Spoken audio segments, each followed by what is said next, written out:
Habari yako msikilizaji popote pale ulipo duniani. Ikiwa ni siku nyingine nzuri tumekutana hapa kwa ajili ya kupeana taarifa ambayo inakuwa ni kubwa zaidi kwenye uwanda wa michezo nchini Tanzania. Na ripoti kubwa zaidi ni kutoka ndani ya klabu ya Simba Sports ambao hivi juzi tu wametoka kuifunga Stellenbosch kutokea pale Afrika Kusini na hivyo kufanikiwa kutinga hatua ya finali kwenye michuano ya kombe la shirikisho barani Afrika. Najua kwamba hiyo sio habari kwako. Habari kubwa ni kwamba meneja wa kitengo cha habari na mawasiliano Ahmed Ally amewatoa wasiwasi mashabiki wa Simba ambao mpaka hivi sasa wana hofu kwamba huenda mechi hiyo ikaenda kapigwa kwenye uwanja wa New Aman Complex pale Zanzibar, kwa sababu mpaka hivi sasa Simba wanaendelea kufanya mawasiliano ya karibu kabisa na serikali ya Jamhuri ya Muungano wa Tanzania ambao walikwisha ufungia uwanja wa Benjamin Mkapa ambao ndo huo ulikuwa unategemewa sana na Simba kwenye mechi za kimataifa. Kwa hiyo mpaka hivi sasa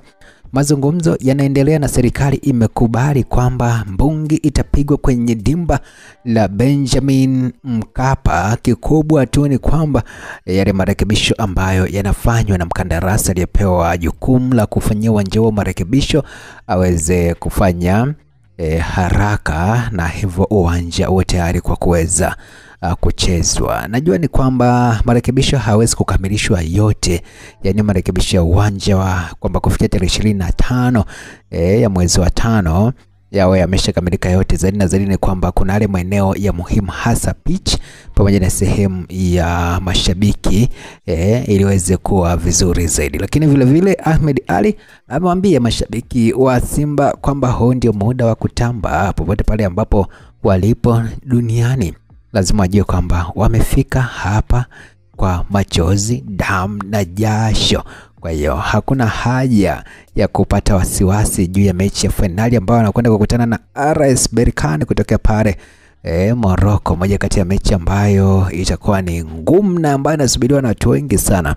Hii ni mechi ambayo Simba wanahitaji kujipanga kweli kweli. Ukisikia finali basi hii ndio finali yenyewe. RS Berkane moja kati ya timu ambazo ni nzuri kabisa kwenye soka la bara la Afrika, moja kati ya timu ambazo zina historia kubwa kwenye soka la Afrika. Lakini mwisho wa siku ni kwamba Ahmed Ally anaamini huu ni wakati wa Simba kutamba.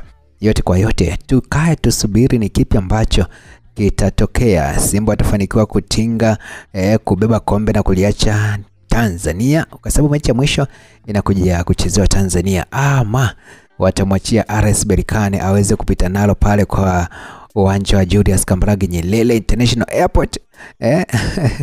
Yote kwa yote tusubiri tuone ni kipi ambacho kitatokea.